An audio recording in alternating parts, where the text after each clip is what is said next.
Join two sisters who explore the couples that fandoms adore. We write their stories in the night in the glow of computer light. Eyes connect, clothing flies.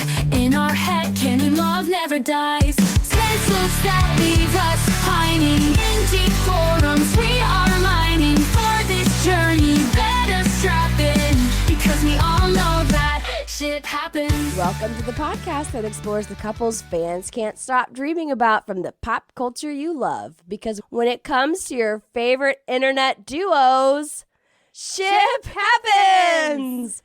We're your host. I'm Rachel.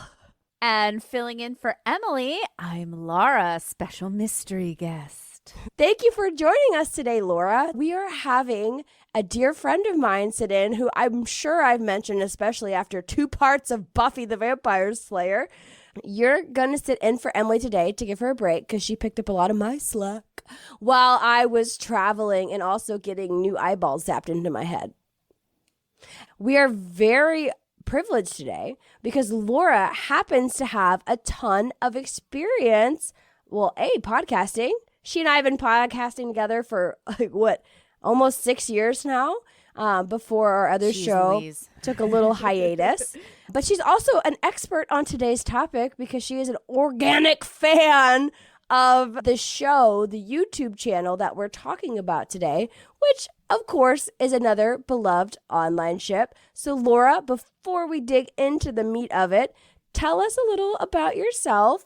Yes, long-time podcaster, first-time caller. No, casting for almost 6 years with Rachel here on Impolite Society, the previous show.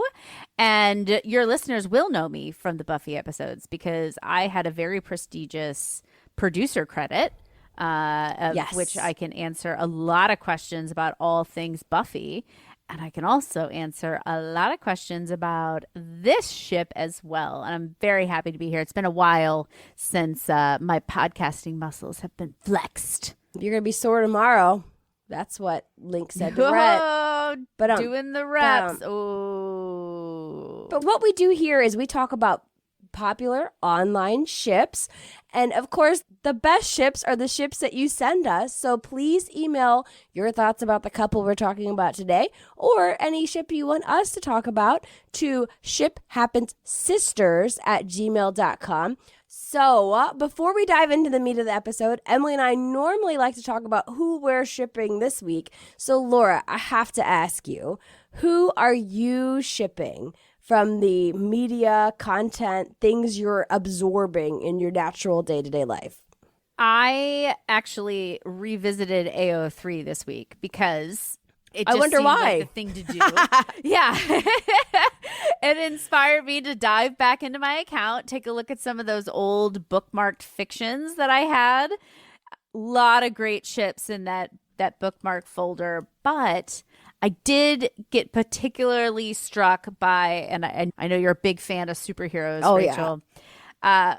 Wolverine and Rogue, Logan and Marie, a lot of smutty fanfics that I bookmarked there.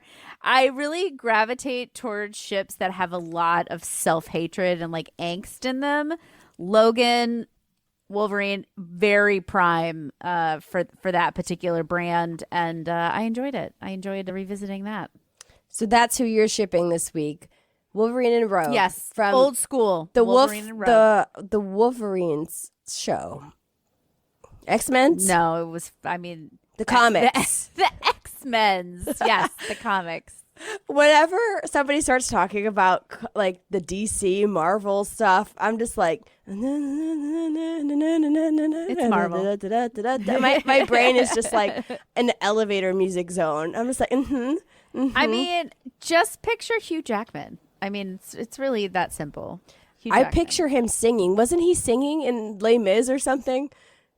Yes, and that's the best thing about Hugh Jackman is an SNL did a skit about this that I reference all the time. 2 Sides, where he is like the super like buff masculine Wolverine, and then also the Broadway singer. 2 Sides. Oh, that is actually very funny. And here's the other tidbit I know about Hugh Jackman is he left his wife for his co-star, Sutton Foster. Yeah.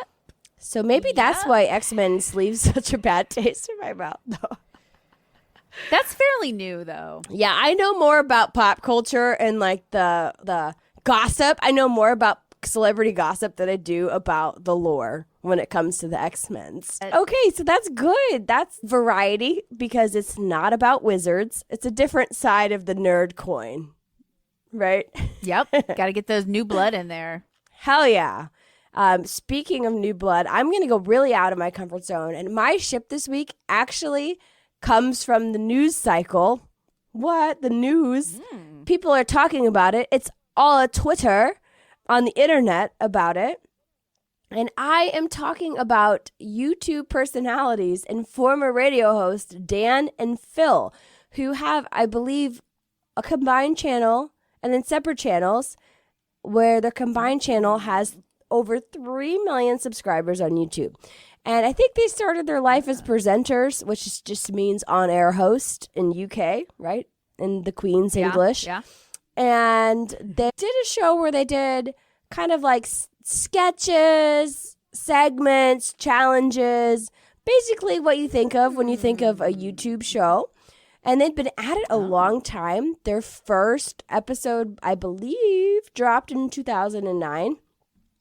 And throughout all of it, people were picking up on a vibe between the two. And just recently, within the last month, they announced on their joint channel in a video that got upwards of 4 million views that they have been secretly dating the entire time. The whole time? Like, I'm guessing the majority of it. They had kept their relationship, their love, a secret for 15 years. All while fans were speculating and shipping and low-key stalking them. And I'll be the first to admit, like, I'm not a diehard fan of Dan and Phil. Like, I had not heard of them before all of this. I've never even heard of them. No. Yeah, but it made a big deal because it was like, oh, these YouTubers who people were like speculating about, they came out and were like, yeah, we're together. And honestly, I was like, good for them, right? I'm happy that they can finally get to live authentically.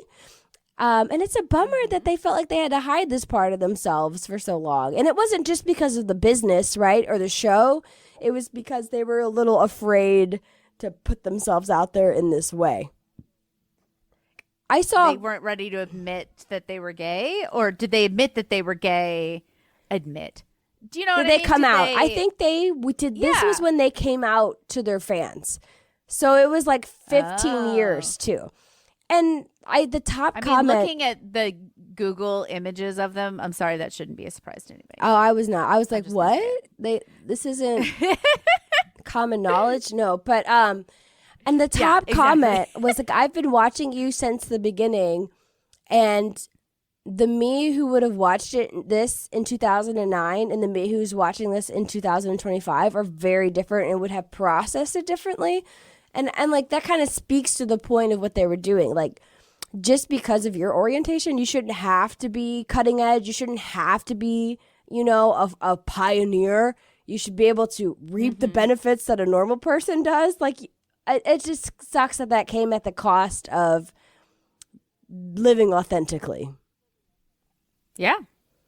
Yeah, good for them. Yeah, good for them. The one thing I will say that they don't label their relationship. They're not saying they're like boyfriends or whatever. So I'm like, is it a good for you 15-year long strong relationship, or is this like a 15-year situationship where you guys are just like become it so like collapse on each other? I don't know. Fans of Dan and Phil tell me. I don't know. Literally collapsed on each other. They are not the only all-star YouTubers who people suspect might be getting a little freaky between the sheets, or, are star-crossed mated lovers that are just soul connected to their core. Yeah. Uh-huh. That is, of course, who we are talking about today, Rhett and Link of Good Mythical Morning, which is a show on YouTube. And then they also have a media empire, which includes other things like a podcast. All the things under the Mythical Entertainment brand, I believe. Mythical Entertainment brand. But at its core, I think it's just called Mythical. Mythical brand. which at its There you core centers around a daily talk show on YouTube. Is it still daily? Yeah. Oh my God, that just makes me tired. Anyways, it's hosted by Rhett McLaughlin and Link Neal, and it features a variety of content, including all the internet staples, the taste test, the challenges, the experiments, and the deep thinking armchair dissection of pop culture and trends. I would not put it that far. No, but it's like any guy who has a microphone. Deep thinking. Yeah, they're talking about what's happening in the zeitgeist, right? Yeah. And they are the creators of such classics that you may be familiar with, such as Epic Rap Battle Nerd versus Geek. It's a great one. They did drop in 2013. It has almost 60 million views. They also made another one. It's a great one. Called My OCD, which came out in 2014. It has 63 million views. That one didn't speak to me so much as a messy girl, but it kind of shed light on the personalities, which was helpful as me, an interloper, was trying to get a grasp on all things Rhett and Link. And then they also did something called the Facebook Song, which came out in 2006. So this is so old. And it has 17 million views, which doesn't seem like that lot for being around that long. I thought the same thing. I was like, there is no way that only has 17 million views, but I believe you. I know that you looked it up, and I was like, maybe they switched it because they used to have a different channel. They probably did. They migrated, I believe, all of their stuff from their Rhett and Link channel to the Mythical channel or the GMM channel. Yeah, and I saw some of these on like the Rhett and Link Wonder Hole or something. It's like they probably have different places. Because also this predates their show, because wasn't their show starting in like 2008, 2009, just like the other two guys? It was before, it was before Good Mythical Morning started, Facebook Song. Okay, yeah. So they have all these kind of like internet staples that I trust are very popular and a lot of people know, even though I watched them all for the first time today. And that is because I don't really have a lot of experience with these guys. Well, outside of one time, Laura was presenting at work, because our lore is that before we were podcast co-hosts, we were co-workers. And Laura was giving some kind of presentation, and I feel like there's like 50 people in the audience or whatever. And something happened, like, you know how your computer kind of cuts out every once in a while when you're sharing your screen or mirroring a screen, and it shows your desktop. And it was Laura's desktop was a Good Mythical Morning logo, and so there was just an angry looking cockatrice. On it. There's an angry looking chicken on the screen in front of this corporate setting for like 4 seconds. And I was just like, yep, okay. And that's all my experience with Good Mythical Morning until this week when I started my research. I also had a poster in my office, a framed Rhett and Link poster in my office. And I liked it because it was them in the woods, sitting behind a desk. And it was just kind of a fun poster. I actually recently sold that on Facebook Marketplace because I don't have a space for it. Oh, wow. That's commitment to minimalization, to sell your poster. Well, I also have a Rhett and Link poster actually right off camera. Oh, look at that. You're obviously big fans. But I knew you were a fan of it. I know I saw the picture, but I didn't really do much research or delving into this topic until I was getting ready for today. And here's my impression as somebody who's never watched it. If you're not familiar with the show, I want to say it's basically iCarly in real life for millennial adults, which, if you aren't familiar, is a Nickelodeon show about a preteen girl and her friends who do a web show. It's kind of the same kind of that's not far from hey, how's it going, guys? And they do weird stuff, and they're like random dancing.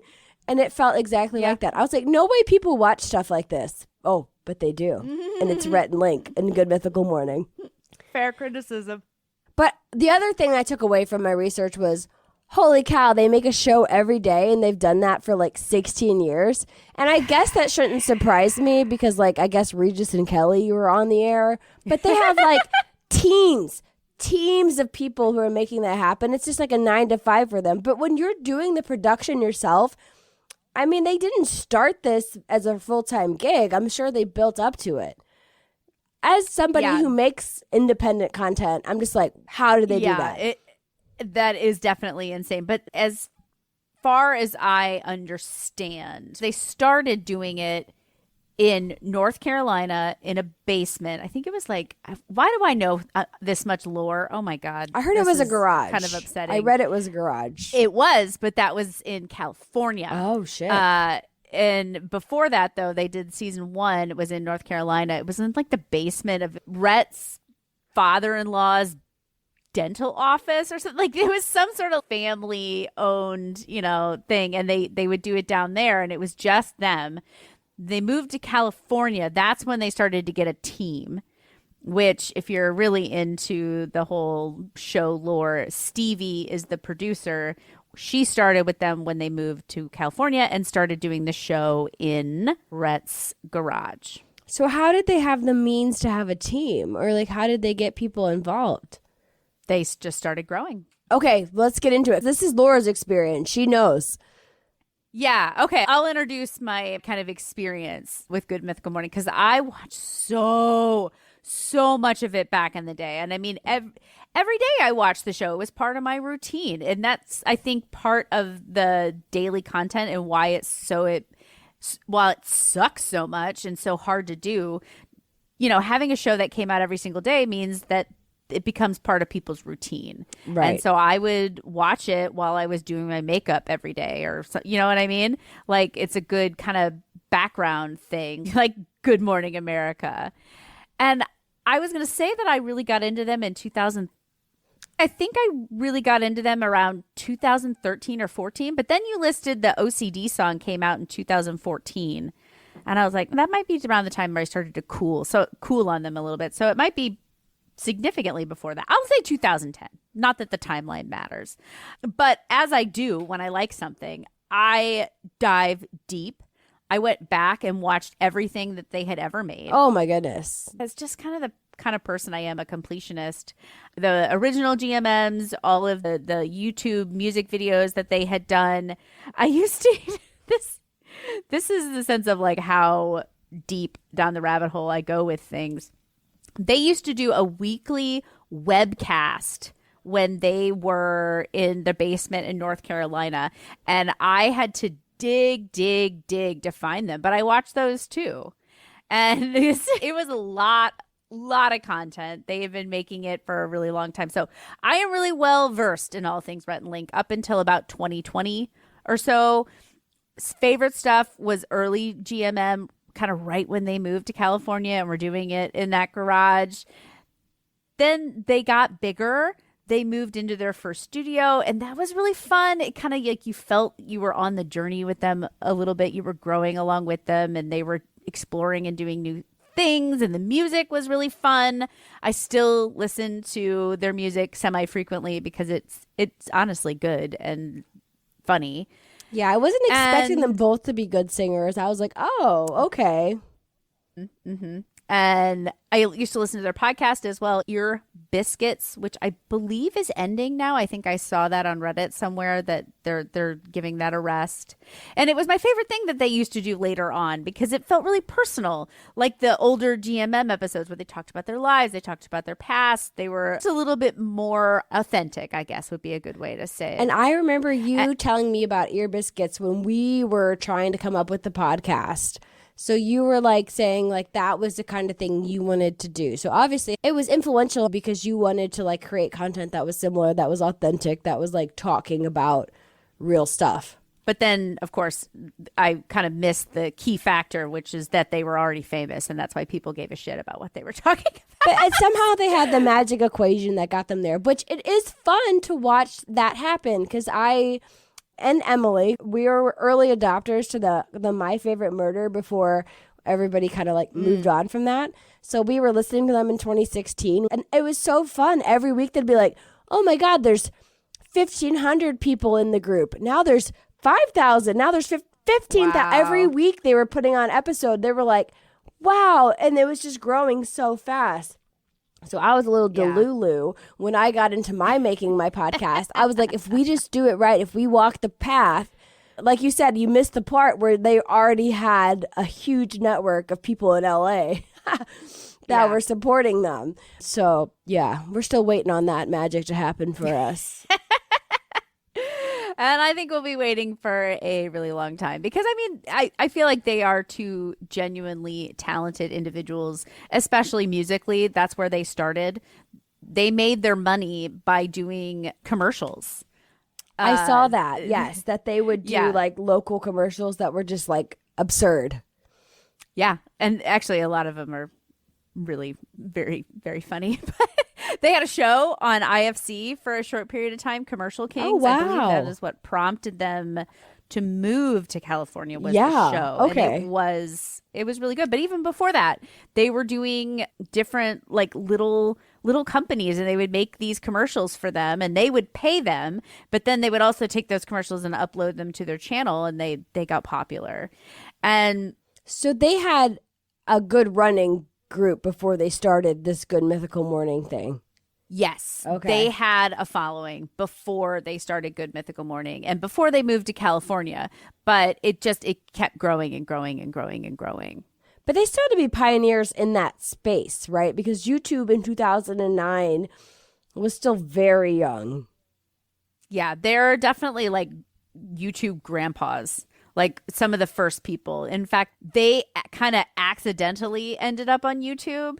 They had their own website that had like, a Flash player or something. Oh, gosh. Yeah. Yeah. And then somebody took their content and uploaded it to YouTube without them knowing. And so then they they're like, thought, well, we "Oh, might as well do shit." this.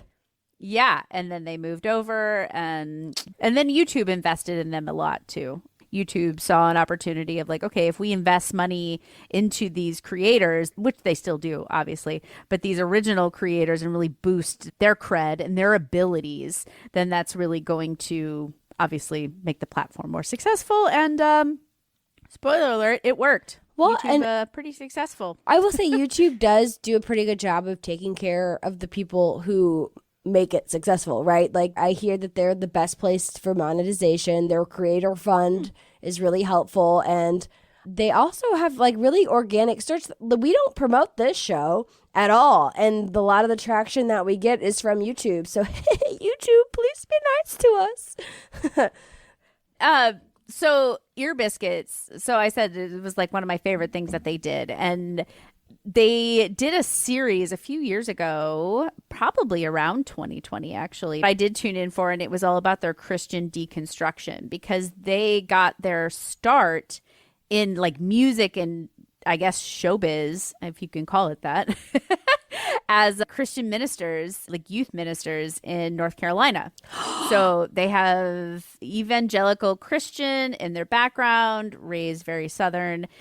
And over the years, they've been kind of trying to distance themselves from that. And then the coup de grace was these deconstruction episodes where they talked about their journey, and it was really interesting. And I think a lot of people responded to it, and it was good to listen to. Oh, that connects so many dots because I would not have even put my thumb on it until you said that. But like, they give off major youth pastor energy. Yeah. And I'm here for it. Oh my God. I mean, That's so funny. I would say I lost interest in their content probably around 2020 or so. And not to say that I don't like it, because occasionally an episode will pop up and I'll be like, oh, all right, let's watch it. But I got tired of GMM a little bit. It became really focused on the challenges, eating things and games and all that stuff. Why was our culture obsessed with watching people eat gross stuff for a long time? And thanks, Fear I think Factor. they're still doing it, honestly. But it got produced. I felt like it lost some of its magic. So I just cooled on it a little bit. The podcast was my favorite thing of theirs. And then as a lot of things happened in COVID, and it just got more about the real world, about political opinions and current events. And I stopped listening because the real world is a bummer. I want escapism in my content, like Rogue and Wolverine, not politics and COVID. So no negativity, just kind of like, nah, it's just not what I'm into right now. Right. And I think that that's fair because it was around 2020 and COVID. Everybody expected everybody to have an opinion about everything. Yes. Like, I remember that with the podcast that I listened to, and it just, everybody had to have their stake right? Well, and now we're talking about it. We're like, oh, we don't want to talk about real world. Here it is. So let's get to the make-believe, which is the ship here, right? So we are shipping these two YouTube creators, and the ship name is Rink, Rhink, combination of Rhett and Link. Laura, what are your thoughts? I feel like I'm so used to it at this point. I don't really have a reaction to it. It's short. It's catchy. The alternative that immediately comes to my head is let, and that's not great. So yeah, I'll the take searchability on that is horrible. Yes. I mean, it's good. It's solid. To me, I feel like it's missing some creativity, right? Because these guys are all about doing the absurd, the zany, where it's just kind of like the road most traveled. So I feel like there's opportunity here. Well, that's because they didn't think of it. If they thought of it, it would be something different. Hilarious, I'm sure. That's the cattles that came up with this. I know. No. I don't. First rule of Ship Happens is we cater to the fans. We butter them up. We don't call them cattle. Okay, sorry, not cattle. I'm cattle too. That's why I feel like I can say it, because I am also cattle. Well, well, you're a part of the fandom, is what you mean by that. Yes, exactly. But I feel like we're missing some opportunity here. The guy's last name is McLaughlin. Like, there has to be some... McLaughlin. It's not Laughlin. Well, when you write it, it looks like Laughlin. It's true. Yeah. But Mick can carry a lot of the weight, too. I was thinking, like, Mick Link. That's kind of fun. That's cute. Mick Raylink. McLink. I think if it was Raylink instead of Rink, I feel like I would like it a little bit more. I like Rhink. Yeah, Raylink or Mick Raylink. Mick Rhink? Mick Raylink. Too many syllables. Yeah, you got to have too many syllables. Laugh Link. Is that kind of cute? Laugh Link? Because it's like they make you laugh. Or kinda. Loth. What is it? Loth Link? It would be Loth Link. I kind of like that even Link. more. That sounds less silly. And then... Laugh, Link, laugh! And then Emily and I like to we like to get creative, right? Think about what they're known for. And I obviously don't know it as well. So I was just posing this to you. Is there something like about their personalities or their appearances that stand out? Definitely their hair. Yeah. But their hair has changed a lot. Yeah. In fact, they had a song back in the day. My hair goes up, my hair goes down. Rhett's hair goes up, Link's hair goes down. Oh. Now, I guess now they've switched it. Rhett's goes down and Link's kind of goes up. It does. It flips up. Yeah. And then the one guy has the beard. So I was like, beard hair. Is there something there? The beardy hair, hairy beard. His beard was not always as prominent as it is now, but it has always been there in some respects. You're right, because he didn't really have the big beard when this name was being created. So that's not really fair. Correct. The other thing is maybe we're sleeping on mythical. Is there some kind of mythical tie-in? Mythical match, mythical misters. I don't know, something like that. I like mythical misters. That would be kind of fun. But for like utility, Rink works. Even though when you type it into Google, it's like, did you mean think? And I'm like, no. Or sink? Yeah. Yeah. That's why I was like, it did not catch the engine as some of the other names that we do. Yeah, the SEO is terrible. Right. So, guys, fans of Good Mythical Morning, I think it's time to adapt and move on. Feel free to contact us for consulting. We'll come up with great ship names. Microlink. I need a fee. Microlink. Okay. So the name, that is encompassing, of course, the two main personalities and host of the show, Rhett and Link. And Laura, I'm going to try to summate what their personalities are like. You're going to have to keep me honest because I did a lot more reading than I did watching on this one, which is unusual because usually I do a lot more watching, consuming than actual reading. But from what I gathered, Rhett, he's kind of the straight man, right? He's tall, composed, like deadpan, calm, and most importantly, tall.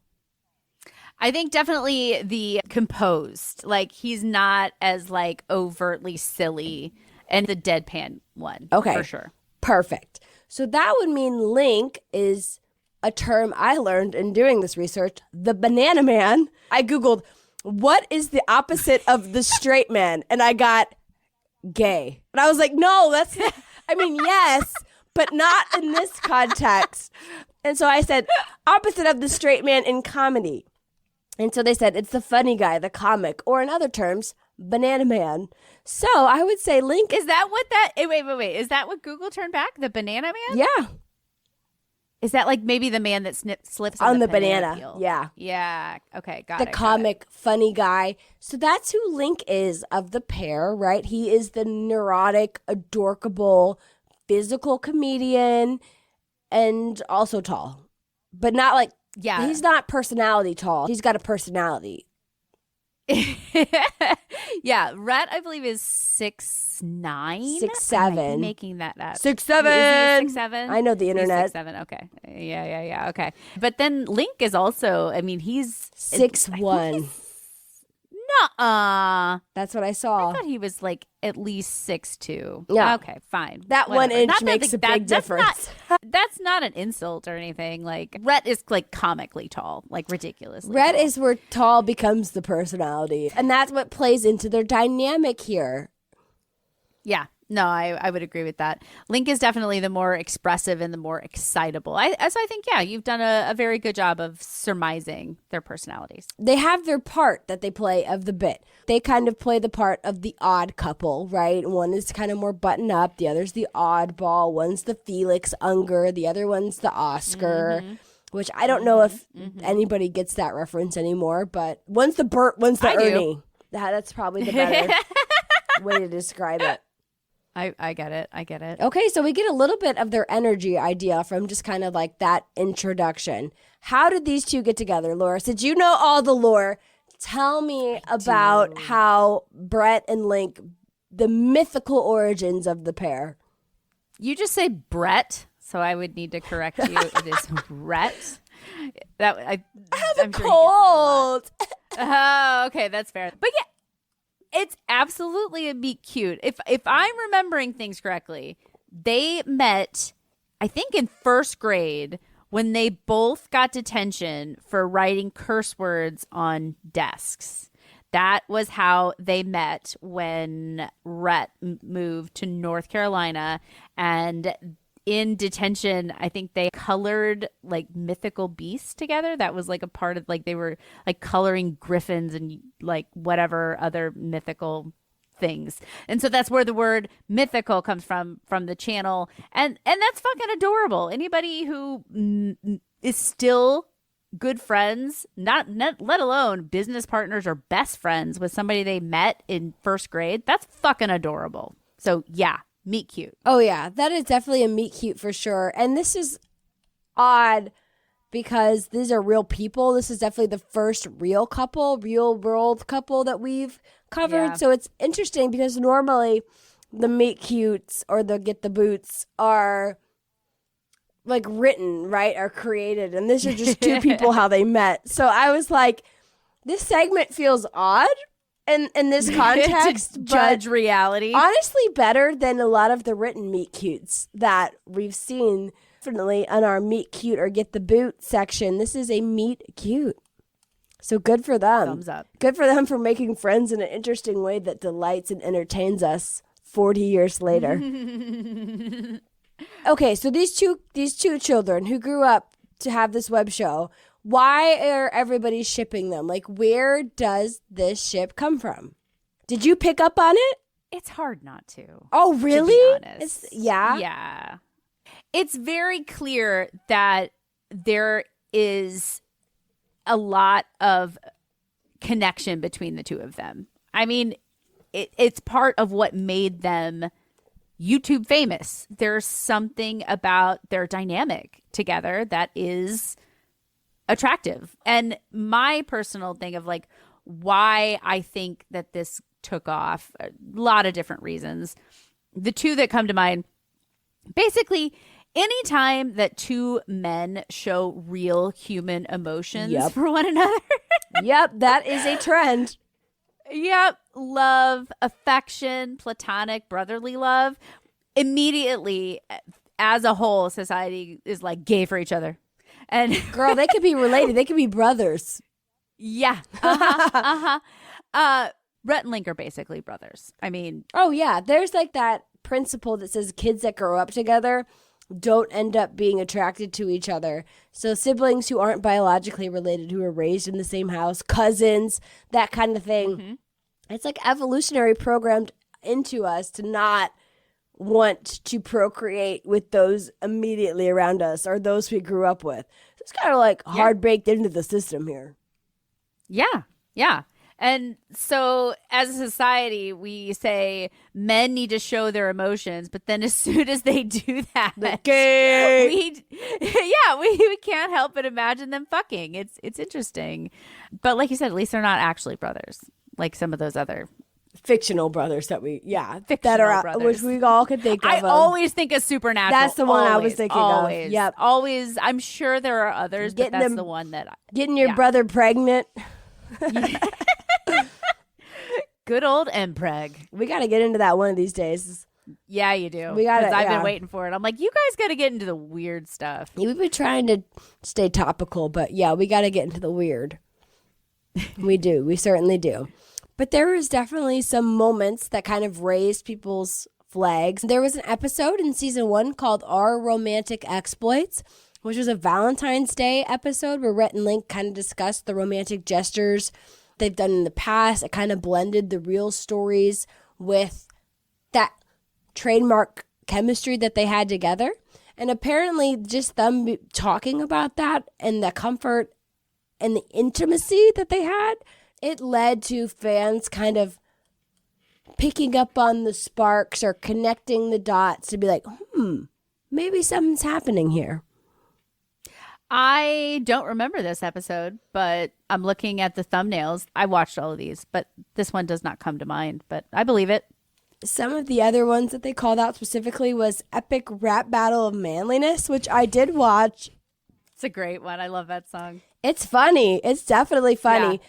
I did not get the flirtation subtext that people said was there. I didn't either. Yeah. I didn't either. I mean, if anything, definitely I get like the manliness of like an undercurrent of like sex, kind of. Because I mean, if you're going to be really manly, it's kind of going to be a little sexy because I'm a straight woman, Yeah. But not any kind of flirtation or anything like that. Not between them. I thought it was funny to imply that they live next door to each other. Like I was kind of like, wait a minute, were those their real houses? Like, do you think that they live like that? And I was like, no, Rachel, that's insane. No. Also not their wives. Oh, their wives refused to be on camera for a really long time. They have been, but those actresses were not their wives. I support that because the way people are crazy about shipping these two, like, you're going to be picked apart. And then also, It's My Belly Button, that music video, which I saw before. It's really weird. It's so weird and vaguely homoerotic. Of everything that they mentioned, I was like,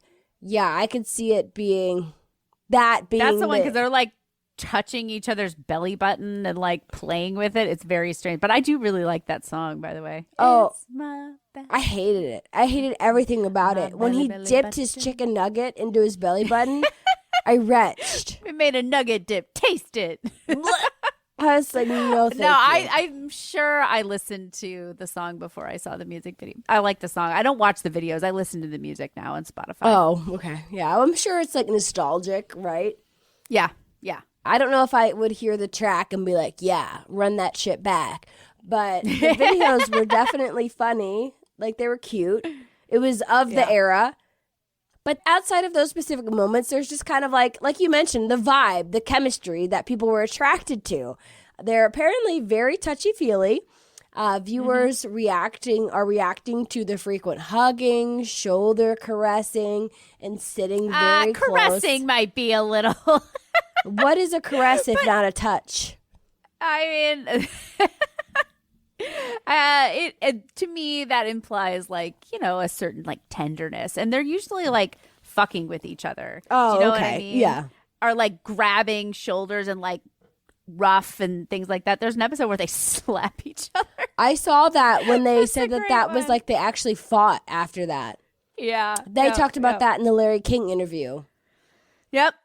I remember that episode. Yeah, which is what I'll talk about next. Because in addition to the physicality of their relationship, they also have a certain like intimacy when it comes to knowing each other's reactions, and they mirror each other and they say things in unison, which was Yep. demonstrated in the Larry King interview, where Larry King asked them if they were gay, which I thought was a little off the cuff. But Larry King's like, "Are you guys gay?" Which honestly, was this an episode or was this a skit? You tell me, because in hindsight, I've never I'm seen like, the Larry King interview. I don't know. okay, I was like, Larry King also interviewed Tracy Jordan on 30 Yeah, Rock. expand on that. That's immediately what I thought of. Now too. I'm like, maybe it was a bit. Maybe it was a bit. But anyway, so they were talking to Larry King, and he goes, "Are you gay?" And then in unison, they both go, "Not yet." that seems very on brand for them. Yeah. Right. And I was just like, okay, I get it. Imagine being on Larry King and that's what he asked you, right? That's like nuts. I think they get that question a lot. But that's got to be nuts. They had to have planted that. Like, that wasn't like out of the blue. Probably. They had to ask them what they wanted to be asked about. Yeah. But not only that, but then like the way that they played it, they knew what they were doing. And that's kind of also what feeds this ship online, is that they talk about it and they like dance around it and they do their little wink, wink, nudge, nudge. And that feeds the fire. They had episodes where they read fanfic about themselves on the show. And that was a later one, and it was fucking hilarious. I'm sure it is. Also probably traumatizing a little bit. Like, I would be traumatized. I feel by that. like, they kind of struggled through it, I think. I mean, that's the thing. You never know, like, what they're really, what how really much bothers is them real. if they're putting on a show, right? Yes, exactly. But it seemed to get to them a little bit. Yeah, which in that case, it's sad because it's like you're putting yourself into an uncomfortable situation for our benefit, for our entertainment.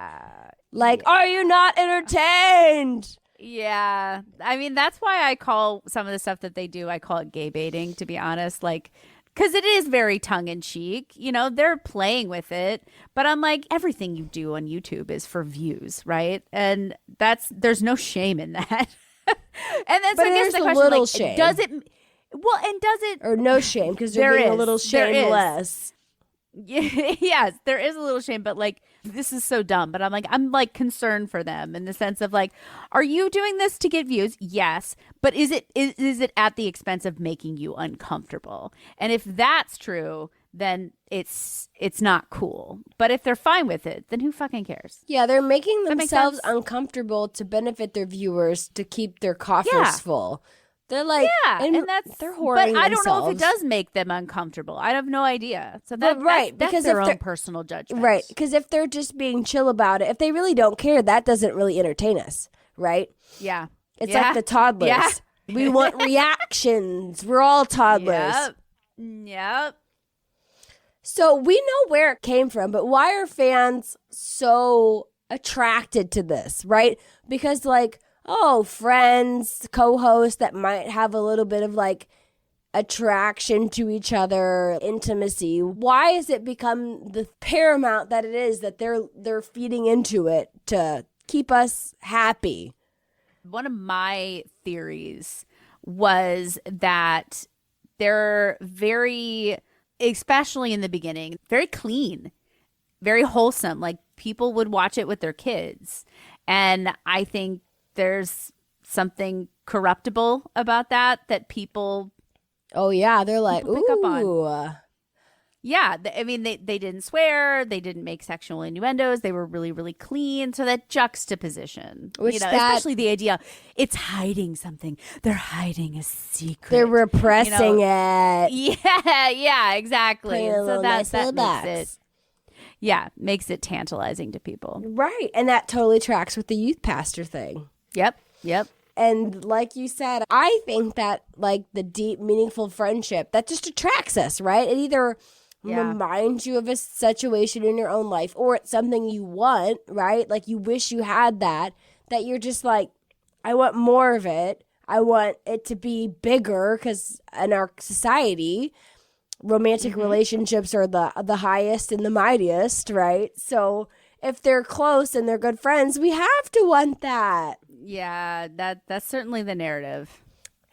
Also, people like to see men be vulnerable. That's the other thing that I read about was that because they're able to share like these inner thoughts, and like they talk about heavy topics, like you talked about deconstructing religion and all their first loves and those kind of things. It makes us feel like we know them well. I think it might also be like a little bit of insert. Like I think everybody who watches it kind of has a low-key crush on one or the other. So they're able to right, or both. One is never enough, right? You need to have both. So I feel like it's probably like we're projecting them together because they also are kind of like crushing on them both a little bit, right? Yeah. Because of the vulnerability, which is something that Emily and I like talked about really early on, was like, wait, is just being vulnerable with somebody enough for people to ship them? And we're like, yes. 100%. Yes. And I mean, and it's especially, as you mentioned, rare for male friendships to reach that level. When we only see it with men and with their romantic partner, then of course we're going to be like, oh, he's doing X, Y, and Z, which I normally only see with the romantic partner. So there you go. He must be in love. Right. And that leads to the final thing, where I saw very frequently in the conversation that they even say this about themselves, that their relationship is deeper, and I quote, deeper than most marriages. And as a married person, this kind of pissed me off because it was like, they just don't have the same struggle that married people have at the end of the day. They're business partners. They came together in a shared goal of doing one specific thing, and they're going to act like they have a better relationship. They don't have to do dishes. They're not arguing over who's doing dishes. They argue about other stuff. Oh, I'm sure. They definitely argue. And they've talked about this, at least I've heard them talk about this at some point, just saying like one of the main reason why we are still so close is because we have this shared goal. You know what I mean? We're business partners, and we have to work on our relationship in the way that people work on marriages. Because I've heard people say that all my life, that a business partnership is like a marriage.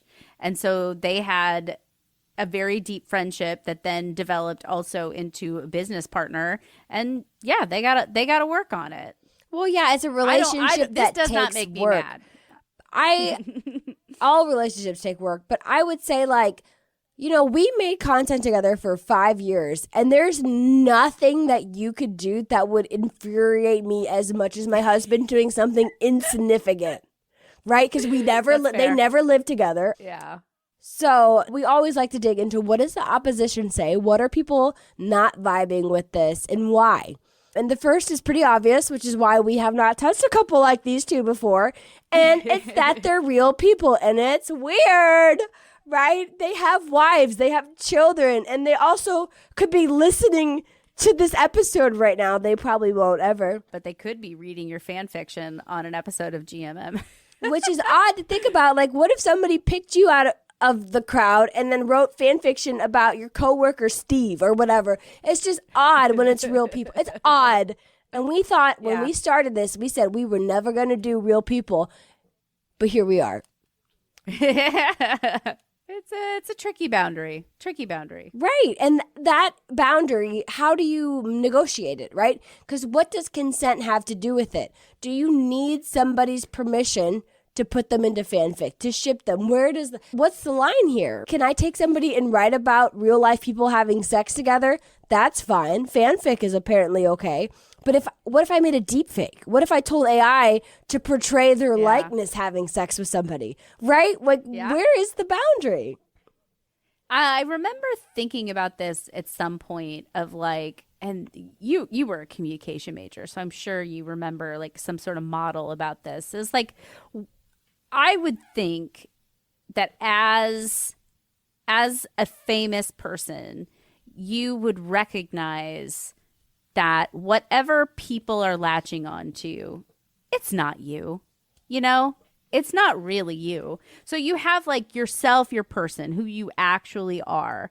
And then you have that person or the character that you play, because you're always playing a character when you are in the spotlight. If you're succeeding in the spotlight, right? Yes, because you've got a lot to lose, right? So you have a persona, and especially them. I mean, they've curated a persona for their business, and more power to them.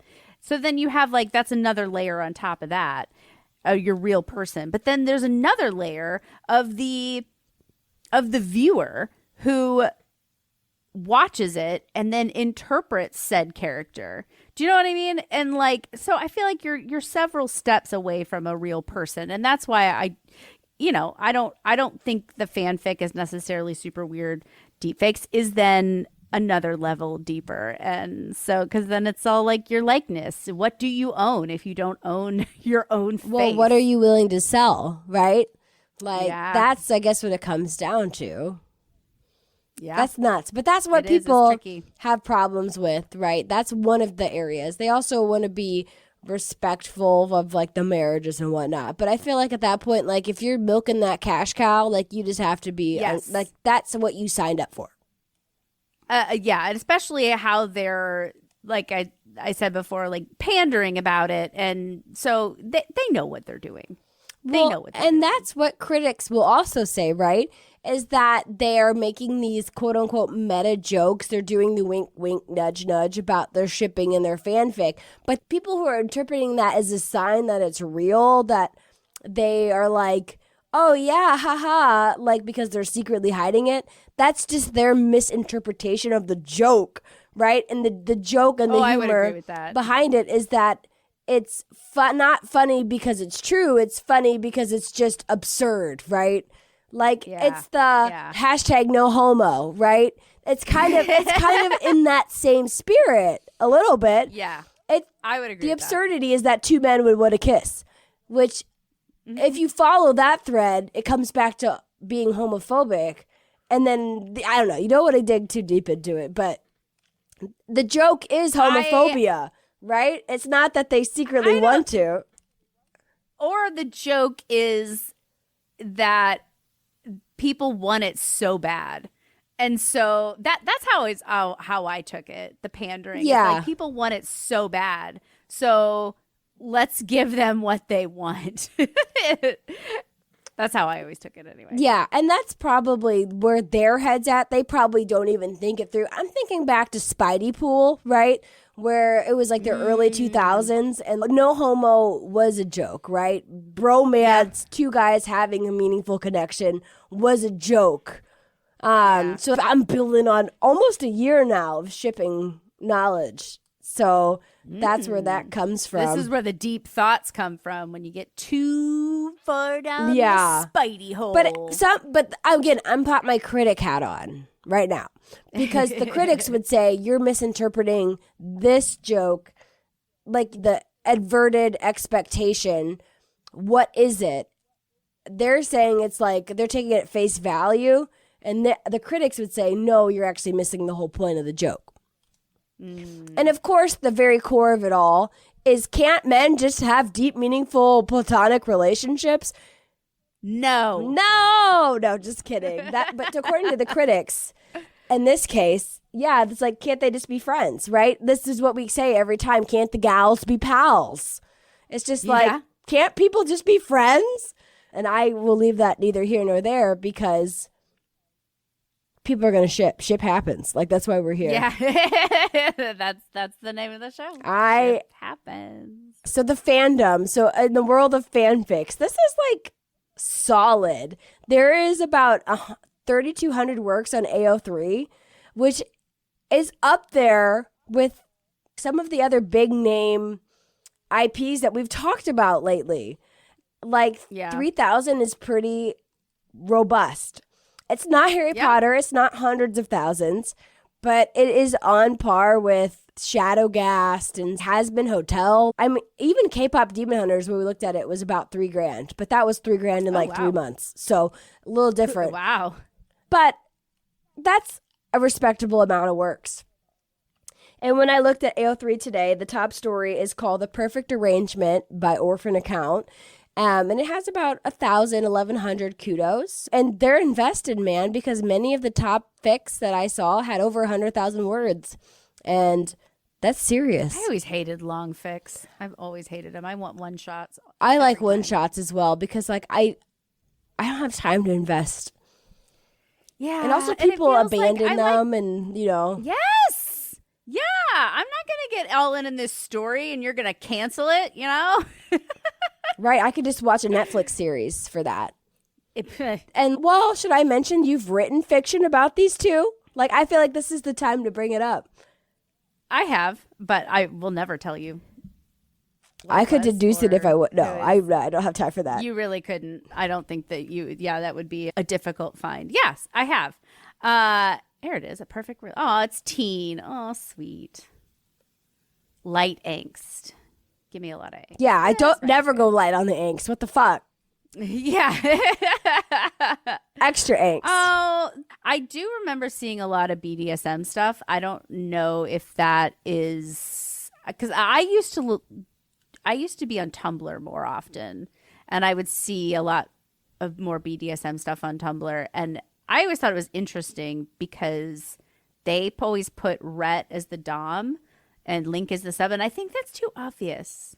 Like, because Rhett is like tall and bigger, and I don't know, because I think Link is neurotic as shit, and so I think he would be a terrible sub. Right. Okay. I've thought that too on some of the couples. I can't remember who it is, but there was one where I was like, it's obviously the other way around. Like, what? Oh, I think so too. I think Rhett more would definitely enjoy relinquishing control than Link ever would. Well, that's a deep analysis. Anyway. What can I ask? What tags would you put on the fiction you wrote about them? I'm not going to tell you that. Well, I'm not going to go looking for it. Angst. I'm not going to track it down. Don't worry. I respect your privacy. But I just wanted to know what kind of fic Laura was writing. Naughty. That's the best kind. It's interesting. Yeah. And it's like, I don't know. Like, I don't really like ship them. Do you know what I mean?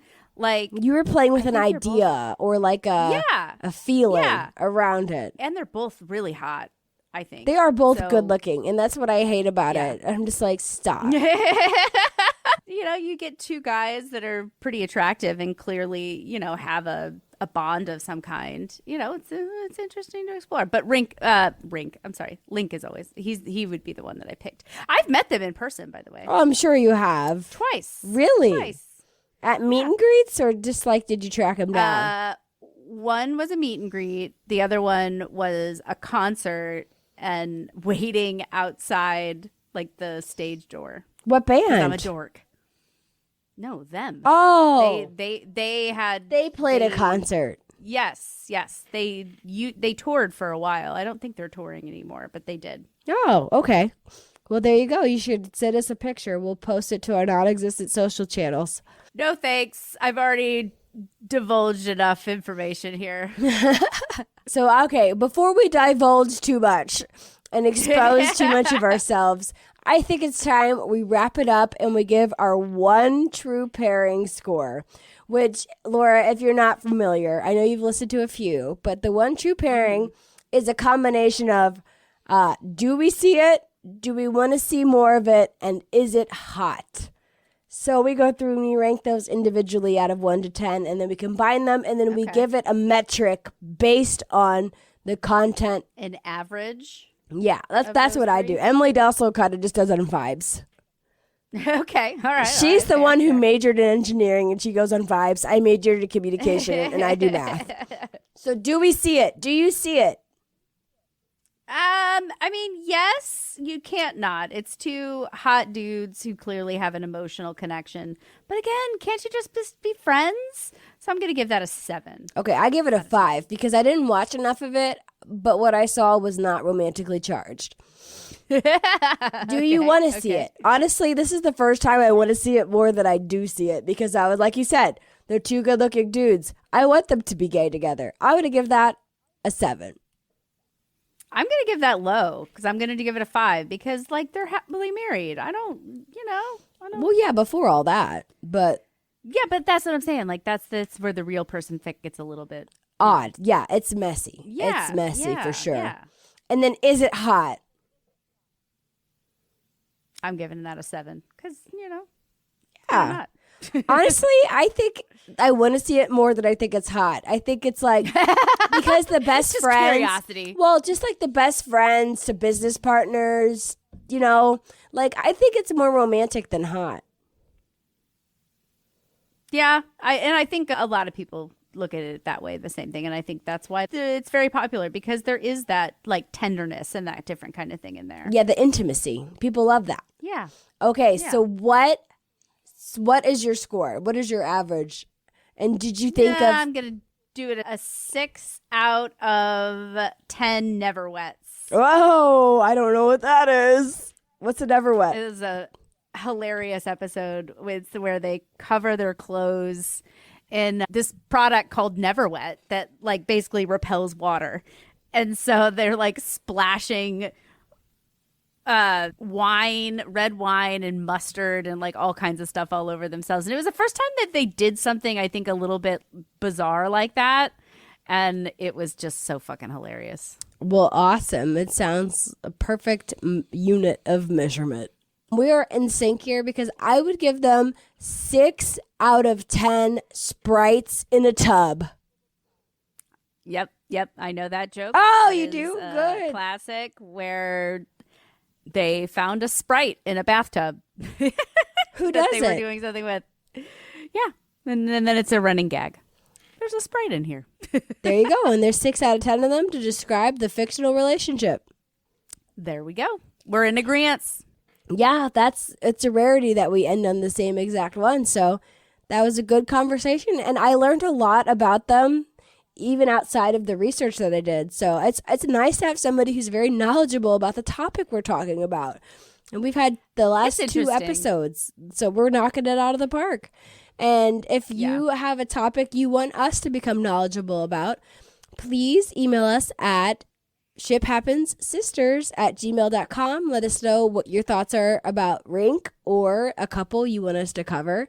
Well, a big shout out to Laura. Thank you for joining us for this episode. It was so fun to have, back in the saddle of the podcasting. Good to do it again. And I'm just going to plug. Go back and check out our old Impolite Society episodes, because why the fuck not? Yeah, it's out there. Impolite Society. Maybe we'll drop this in that. I mean, we're paying for the...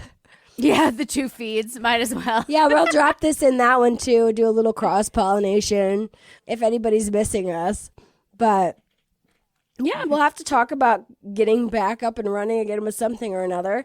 Until then, we'll be back here in another 2 weeks because we all know ship happens!